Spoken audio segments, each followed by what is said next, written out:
Katie, I think much of that speech was aimed at the domestic audience in the United States. What do you say? Yeah, he was making the case for why he's done a great job in the first year. Right, he did. And I know that foremost in his mind is the midterms.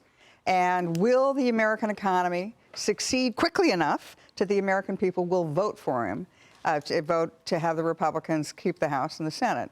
And so a lot of it was aimed there.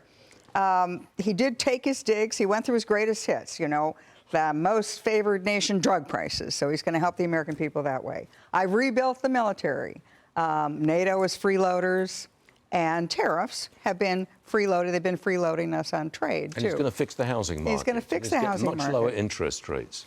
What I was surprised at, though, is, as Liz said, he made a terrific case for why Greenland is important to the United States. What he didn't do is talk about Golden Dome in any particular detail, because the Golden Dome is the best argument, I think, the best national security argument, because if you're going to, you need Greenland. I mean, I wrote his Star Wars speech in '83, that was the original missile defense idea. You need to have space-based, you need to have land-based surveillance, intelligence, and then the capability of shooting missiles. He didn't make that case. I mean, he had a long speech, but he didn't make the case for we could protect the world from nuclear weapons. I mean, to me, the biggest case you make for Greenland is the United States, Canada, and Europe. You will never have to worry about nuclear weapons hitting you because we can shoot them out of the air. I didn't know you wrote the Star Wars speech. Yeah. Ronald Reagan. I did not know that. Congratulations. March 23rd, 1983, I was in the Oval Office when President Reagan gave the speech. Well, there's a somewhat similar speech now with the Golden Dome, although he didn't mention Golden Dome. He didn't talk about it as much as he could. Maybe. But I think the other important thing, so the two things that he said that I think are going to make a difference is, one, we're not going to use excessive force, as you've said. Excessive force. We could use force, but not Didn't excessive. Rule out force, but Didn't rule out force, but excessive force. And then the other thing is, he would not be having this big an entourage with him if he were not having negotiations immediately. I think they're already negotiating about Greenland. They're starting right now. I think they're halfway there in their negotiations with Greenland. Katie, again, thanks for staying with us for the entire performance. We appreciate it. We really do. I think we'd better get some market coverage, because I see a lot of green on the left-hand side of the screen. Not enough to wipe out yesterday's red, but there's plenty of green right there. Mark Tepper's covering for us. I think you'll see the real market action after the negotiations with world leaders and European leaders on Greenland. Absolutely. I mean, if they can negotiate and get a deal, market goes up. That's huge. I mean, look, yesterday the market was down around 2% off of fears surrounding Greenland. What's going to happen? Are there going to be tariffs? Will there be potentially excessive force? And President Trump did a good job of dispelling that concern regarding excessive force today. And that's when you saw the stock market jump. We're up, 0.8% now, trying to climb our way back. But absolutely, investors are really focused on, and investors love certainty. So as it becomes more and more clear that there will be a deal, or at least there will be no military intervention, I think that's going to be good for the markets, and we're going to continue to see a good rally. Got it, Mark. Thanks very much indeed. And believe me, the Dow is now up 400 points. Again, not wiping out yesterday's red ink, but we're up 400 as we speak. And look who's here now, joining us in New York City. Tammy Bruce, how are you? Stu, I'm okay now. I've missed everybody. It's great to be here. Thanks for having me. Okay, what was the main thrust of the president's speech? You watched it. What is it? It was that America, of course, is back because of him. Davos is busy because people rush to go there to see him. He clearly is in charge. He knows what he wants. That is not unusual. It's why he was reelected. He made it clear about the importance of Greenland. This is a man who does things not because he has nothing better to do, but because it's important for the United States. It is everything for him is about national security and the economy. Let me just bring in the Greenland and what the president had to say about Greenland. Here's a bite from the speech. There we go. I have tremendous respect for both the people of Greenland and the people of Denmark. But every NATO ally has an obligation to be able to defend their own territory. And the fact is, no nation or group of nations is in any position to be able to secure Greenland other than the United States. In 2019, Denmark said that they would spend over $200 million to strengthen Greenland's defenses.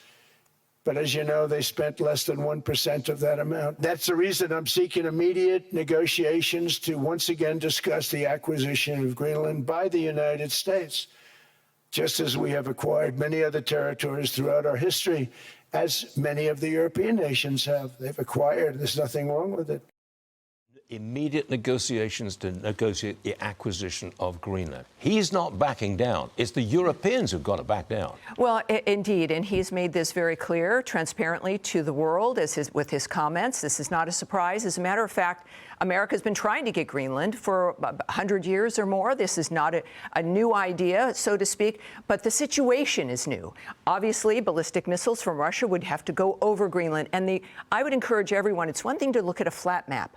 You really understand Greenland's importance when you look at a globe and its position there. So I think that he's made it clear that this is about national security.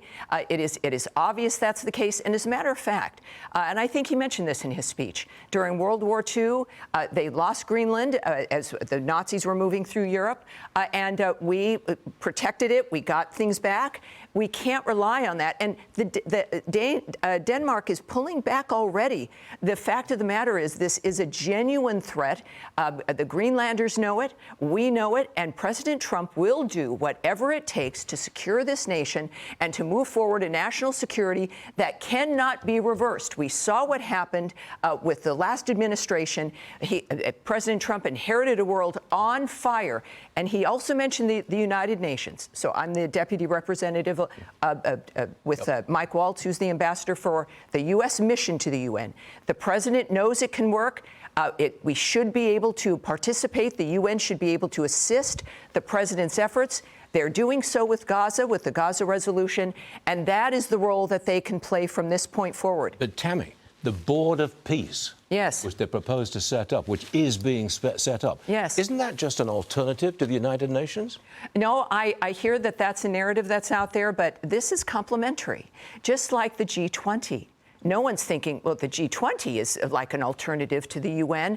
There is, and the president has said this, and Ambassador Waltz has said it, that there has got to be one place where the world does come together, and it is under American leadership. It is here for a reason. The world understands that the United States is the linchpin of everything that works, and this is where we have those conversations.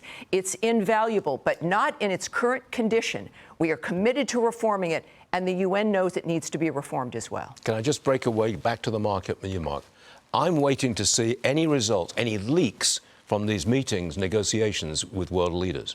That's going to dictate the market for the afternoon. Absolutely. And look, when it comes to any of these negotiations with world leaders, I think it's important to understand that when you see market drawdowns, and if we look at bear markets going all the way back to 1950, there's been 16 of them that have happened. And that's a top-to-bottom drop of at least 20% or more. Whenever that bear market is due to a financial crisis, it takes like 4 to 5 years to get back to break even. But when we have a bear market due to policy-influenced events, which would be some of these potential negotiations, those are quick, and you snap back quickly. You get back to break even within 4 to 6 months instead of years. So as an investor, if we see any tension, and stocks start to sell off, the best thing we're going to be doing is to stay disciplined, use knowledge as our power, and to continue to reposition into high-quality, high-growth names. KT, last one to you. He's taken over. Trump has taken over. Trump rules the world. I mean, without doubt. You know, he did not. There's another argument to make with Greenland of why we want to own it, not just lease it, not just build up. It's Diego Garcia, which is an island in the Pacific that the United States has used to test weapons for decades. And the Brits who own it are giving it away. They're giving it away to Mauritius, which is like giving it away to China. So if Donald Trump and the United States are about ready to put in trillions of dollars, potentially, into a Golden Dome system that would require a presence in Greenland, why put it on a piece of land you don't own? I've got to take a commercial break, but not before I give you the last word. Tammy Bruce. Well, it's an exciting time. This is what the American people voted for. The world is turning and is turning toward us. The mission is America first, because that is what's best for the rest of the world. The president, he literally loves everyone. He prefers diplomacy. He wants things to be peaceful, and he's going to get it that way. So it's very exciting, and I'm excited to be able to help him along with that mission. And we thank you very much for being with us in New York today. Yes, good indeed. Stuff. KT, again, many thanks indeed. All good stuff. Mark, thank you very much indeed. Appreciate it.